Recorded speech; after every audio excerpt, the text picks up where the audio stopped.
Bueno, queridos patitos, estamos con el libro Discursos, Mezuac, de José Antonio Ardanza Garro.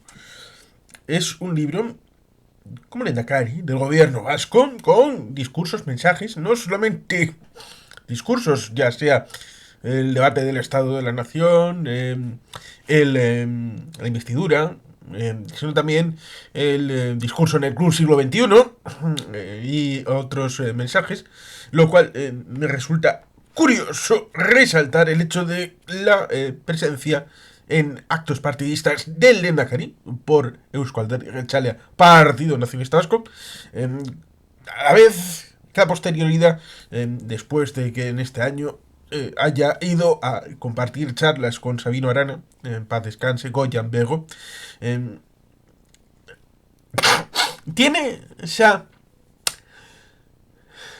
forma de recuerdo de ser un Lehendakari de todos, un Lehendakari que ha tenido esa forma de liderazgo colectivo, sobre todo pensando en el periodo que va de 1988 hasta el año 2008, es decir, esos 10 años que no son, curiosamente, los que se incorporan en este libro, sino otras vicisitudes de Elena Cari. Era una época, y vamos a ir con esto, era una época en la que este tipo de libros, este tipo de publicaciones era importante porque transmitían estas formas de expresión en forma de discursos, en forma de intervenciones, porque era complicado acceder al discurso completo. Ahora tenemos internet, tenemos hemerotecas, tenemos los propios servicios de internet de los gobiernos o de los partidos a la hora de transmitir, en teoría, a la prensa, pero también podemos incorporarnos a estas listas de reproducción. Bueno, listas de reproducción no, listas de envío. Disculpas, porque como ya es que las listas de envío, incluso las de reproducción, parece que son ya tan viejunas, ¿sí? Y hace 4 días eran lo más de lo más, que lo estaban petando. Por tanto, ahí tenemos una cosa curiosa, porque tempo surgite, tiempo se va, o tempora, o mores. Había un tiempo, en los años 80, en donde era complicado acceder a todo esto y para socializar el mensaje, más allá de la prensa, en el ámbito diario, que tampoco tenían espacio suficiente para incorporar todo el discurso. Metían frases, por ejemplo, del discurso de Estado de la Nación, que solía ser el último viernes de septiembre, justo antes de Alderdeguna, y evidentemente para alguien que fuera muy cafetero, alguien que quisiera servir esto como documentación, porque para la posteridad los historiadores del mañana iban a necesitar esta documentación que a veces podía no estar disponible en los archivos o no estar suficientemente conjuntada a la hora de establecer el perfil de un líder político tuvieron a bien en esta publicación establecer ese marco global en la primera legislatura. Porque este libro va del periodo de 1985 hasta el 1986 y está publicado, esta es la primera edición, no sé si hubo más ediciones, en diciembre de 1986. Recordemos que hubo unas elecciones en octubre de 1986. Y también recordemos el elefante en la habitación, como es el hecho de que el día 4 de septiembre, o fue el día 6, porque el día 4 de septiembre fue el asesinato de Yoyes en Ordicia. Ojo, cuidado. Y el día 6 fue la creación de Eusko Alkartasuna. Lo hicieron de manera absolutamente atropellada, aunque había el problema del nombre. Eusko Abertzaleak no pudo ser Eusko Alkartasuna después de 2 años de interregno, en donde que sí que no iba a ser manzana de discordia para acabar fundando un partido nuevo y diferente. La escisión, la famosa escisión que tiene un libro, un miembro de la izquierda Chale, de entonces, publicado en el año 87. Tiene un vídeo en este canal ese libro. Y evidentemente está la propuesta de investigación hecha por un servidor y el amigo Xavier Pagona para el año 2004 para la Fundación Sabino Arana, pero que no fue posible porque los proyectos para esa anualidad ya habían sido terminados, no se podía presentar, y para la anualidad siguiente pues no nos pudimos poner de acuerdo para ponerlo en marcha. Por lo tanto, en principio, salvo el libro que últimamente ha salido de Aguirre Gómez Corta, que también está comentado en el canal, hay una hambre árnica, una canina hambre del ámbito de la expresión de por qué hubo esa escisión de Eusko Alkartasuna respecto de Eusko Alderdi-Jeltzalea. Pero, como comentaba en Euskal Politik hace unos días, la historia es importante porque nos remite al pasado y sus riquezas. ¿Qué voy a decir? Si hemos estado 2 semanas hablando de ucronías en la monarquía hispánica. Pero, y esto es un pero interesante, la historia, el pasado, ese relato que si el pasado no está escrito y el futuro tampoco está escrito, entonces el presente debe contarse en un relato multidisciplinario y multivariado en donde no haya condicionamientos del pasado, sino explicaciones de cómo hemos llegado hasta aquí. Y por tanto la historia debe de servirnos de asidero para no ser como una secta en donde el pasado es algo etéreo y evanescente y que está controlado por el amado líder. La historia, por lo tanto, debe de acompañarnos y servirnos de guía para hacernos la hoja de ruta en el momento actual desde aquellos que hicieron el camino hacia el presente. Uno de ellos es José Antonio Ardanza Garro, lehendakari del gobierno vasco y que, curiosamente, pudo haber sido un lehendakari como le pasó a Lyndon B. Johnson, que tenía esa percepción un poco obsesiva de que hasta el año 63, 23 de octubre de noviembre, 23 de noviembre, en la Plaza Daly de Dallas, Texas, el presidente Kennedy sería asesinado y por tanto él tiene que jurar en el avión, el vicepresidente, antes de llegar a Washington DC, con la viuda presente en la jura. Termina el mandato, es un año,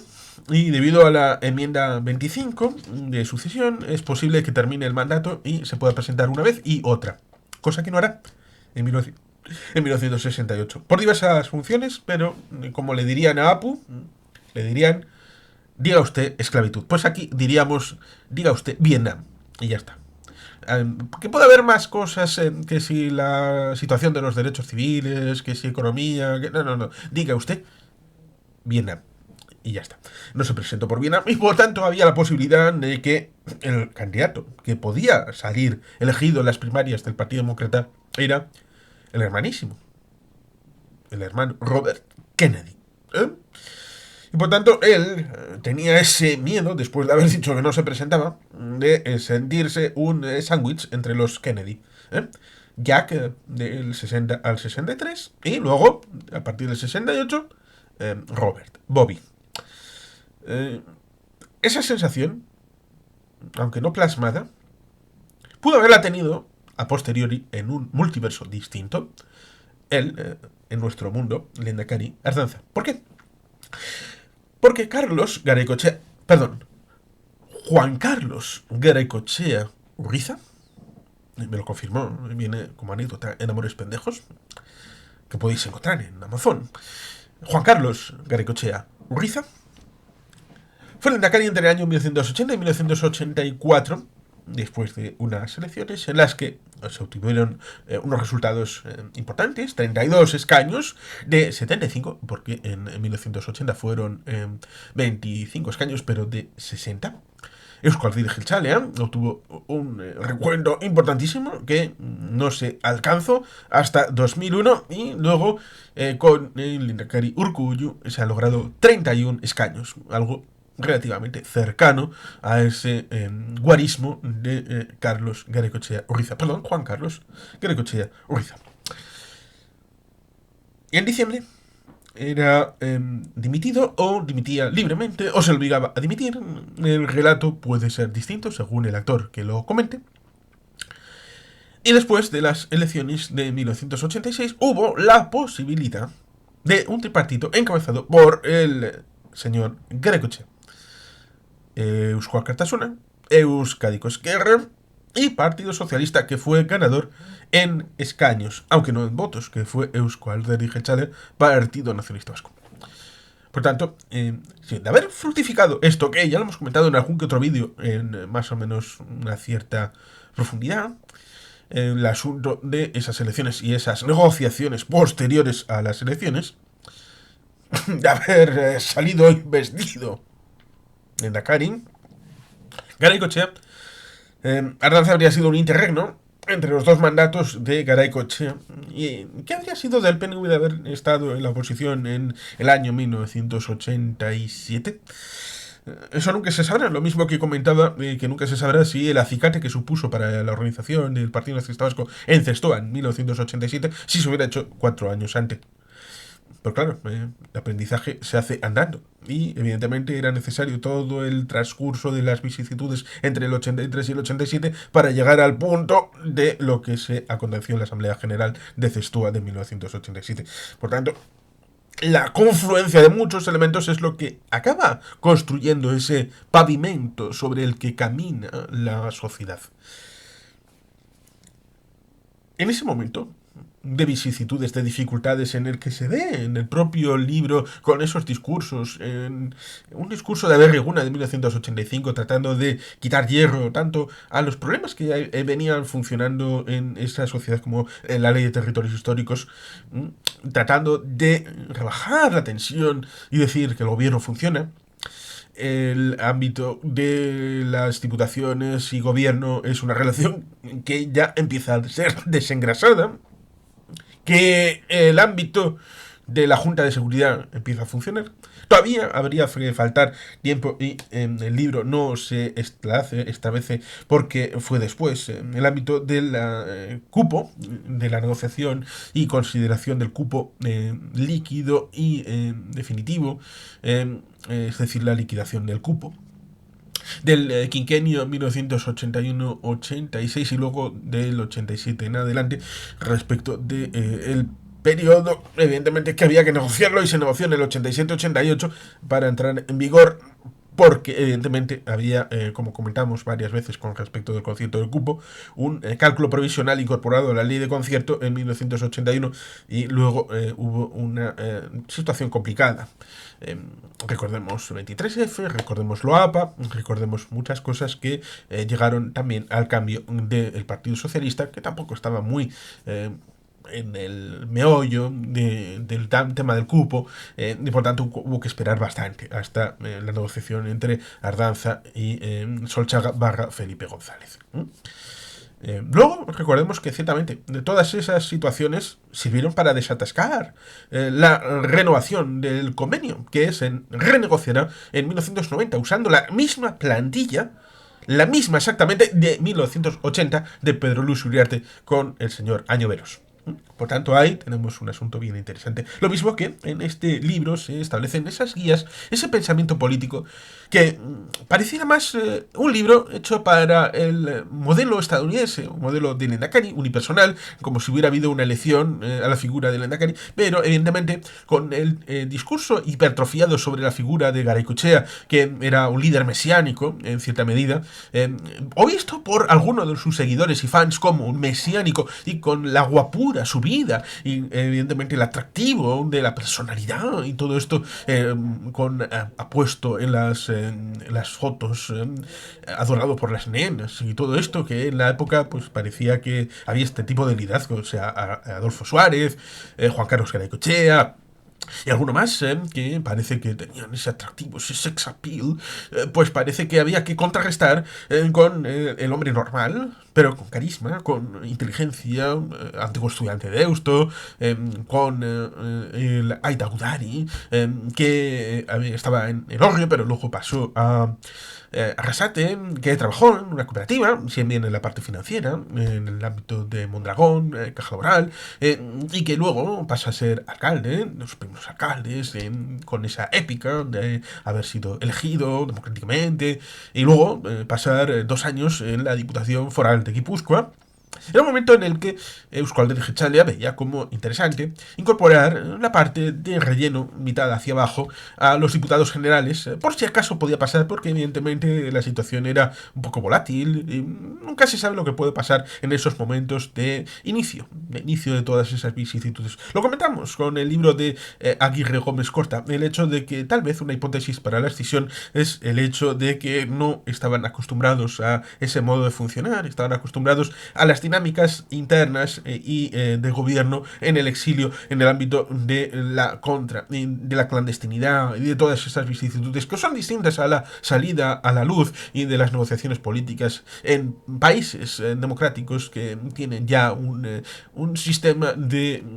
contrapesos y de evoluciones que evidentemente no era el caso en el Estado español, ni siquiera dentro de un PNV que había sido baqueteado a pesar de estar siempre presente en el interior y en el exterior, y un gobierno vasco que también siempre ha estado presente en el interior y en el exterior en todo el periodo franquista de dictadura.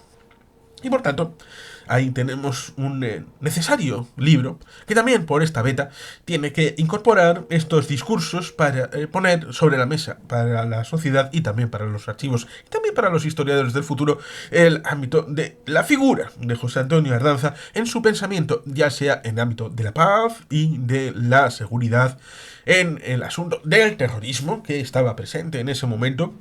No solamente el terrorismo de ETA, sino también estaba el tema de los GAL, aunque estaba bajando el pistón, estaba bajando su prestancia, a pesar de que habrá unos conatos todavía, como el asunto de Jos Muguruza en 1989, pero sí, habían asesinado, por ejemplo, a Santi Brouard, parlamentario de Herri Batasuna. ETA ha asesinado a 3 parlamentarios en ejercicio. Fernando Buesa, Gregorio Ordóñez y la no ETA, es decir, los GAL, han matado a el señor Santi Brouard. 3 diputados vascos en el Parlamento de la Nación de los Vascos, Euskadi. Memoria a todos ellos, sin duda alguna. Lo mismo que, evidentemente, en el discurso de la cuarta promoción de la chancha, en seguridad, también temas de euskera, temas de industria, temas de pobreza, temas de drogadicción, cosa que José Antonio Ardanza en el libro Pasión por Euskadi establece cierta conexión con el entorno del Puente de la Salve en Bilbao, para servir de origen de ciertas vicisitudes. Luego estaba el Gal Verde, y en otros lugares, presuntamente, a pesar de que les han pillado con el carrito del helado, algunos cuarteles, casas cuartel de la Guardia Civil, han tenido implicación, presuntamente, con temas de narcóticos. Lo cual evidentemente nos lleva también a reconocer el hecho de Barbate, que tiene un pequeño extracto. En este vídeo está el extracto respecto del vídeo directo de las elecciones gallegas en el canal de Xavier Grantillo. Por tanto, una cosa con la otra. También con el serbio, bueno, era el ruso, como era que también en una zona de la España rural, en la España llamada vaciada, debido al retrancamiento de las casas cuartel en las capitales de comarca, luego en las capitales de provincia están desestructurando. Y luego nos dicen a los vascos, es que queréis quitaros de la Guardia Civil de encima. Bueno, sí, tenemos Ertzaintza, tenemos policía local, tenemos sobredimensión de policías y no necesitamos a la Policía Nacional y no necesitamos a la Guardia Civil. Por tanto, estos números de la Guardia Civil deben de ir a la España que está desprotegida, sea con equipamiento estilo Barbate, que hay gente, pero no tienen instrumentos materiales para hacer su trabajo, ya sea con casas cuarteles y con números en los pueblos y ciudades de esta España rural, España vaciada. Por tanto, ya en ese momento, el Endacari Ardanza estaba con un discurso bastante actual en varios rubros, en varios espectros, respecto a lo que en ese momento estaba encima de la mesa, y el hecho de haber acusado el golpe, tanto personalmente como en el ámbito colectivo, en esa situación complicada, previa, que no se habla en el libro, sino las consecuencias, y tratar de salir adelante, salir siempre con una sonrisa y con una esperanza, con una ilusión que transmite con el título de sus memorias Pasión por Euskadi. Evidentemente son discursos, son una posición política, un marcaje en lo ideológico, que alguno tal vez diga: "Ay, en este momento no hacen discursos como se hacían antes. La nostalgia, ay, qué vergüenza ahora. Los políticos parece que están hablando como si fueran de hacendado o como si fuera tofu, algo que no tiene sabor y está trascendiendo sobre todo el discurso facilongo del insulto, del minuto de TikTok o de los shorts de YouTube para hacer el zasca y por tanto escaso contenido y mucho odio, mucha emocionalidad y poca racionalidad, cosa que seguro que se trata de poner en contraposición con figuras como Ardanza, pero de Ardanza en mi juventud también se dijo que tenía una cabeza amueblada en el IKEA. Lo dijo un profesor de Relaciones Internacionales de la UPV. Por tanto, había también un cierto elemento de desprecio a la figura de Ardanza, también en lo intelectual, que uno puede pensar que retroactivamente era Churchill o Einstein respecto de discursos que se pueden ver hoy, pero alguno pensaba que era Chiquito de la Calzada o el señor este ¿cómo era? No me va a salir el muchachito que era de Ciudadanos, ¿eh? El que estaba en el informal, el Felizuco, hombre, sí. Eh, bueno, hay gente para todo. Las comparaciones son odiosas, sobre todo porque poner diversas épocas, tiempos, personas en el mismo nivel, pues evidentemente hay que ser muy cuidadoso, hay que ir con el escalpelo, hay a tratar de hacer la disección de las personas de manera más o menos ordenada y trascendiendo el mito para tratar de ir a lo mollar, a lo coagulante de la síntesis de esa personalidad que evidentemente, de alguna manera, fueran ayudados o no los discursos y las intervenciones, fueran insinuadas a través de el partido o no, en principio la situación partido-gobierno sufrió una evolución favorable en la relación de la bicefalia tradicional del PNV y se puede establecer esa idea acompasada por el llamado espíritu de la guerra, que no es sino posterior, del año 1988, pero que ya estaba en los discursos de Ardanza y que Ardanza los tiene porque los tiene el partido. Por tanto, es una simbiosis bien interesante que se debe leer, de tener memoria, no solamente también con el ámbito de estos discursos que rellenan ese espacio de la primera legislatura, sino de todas las demás, y de recordar lo que comentábamos también en el conversatorio con Xavier Grandío respecto de su figura en esos 14 años. 14 años de Lehendakari de Euskadi. Por tanto, una figura imprescindible para comprender ese tránsito de los años 80 a el siglo XXI, como hizo en industria, en educación, en sanidad, en el presupuesto, en el ámbito público, el tema del concierto y el cupo, muchos temas que tienen importancia con la impronta de José Antonio Ardanza Garro, Lehendakari de Euskadi y también de Eusko Alderdi Jeltzalea, Partido Nacionalista Vasco. Por tanto, este libro es interesante para todos aquellos que os interese periodo y figura. Y bueno, sin más, queridos patitos, es que ricasco, agur berobat, beti gelpien.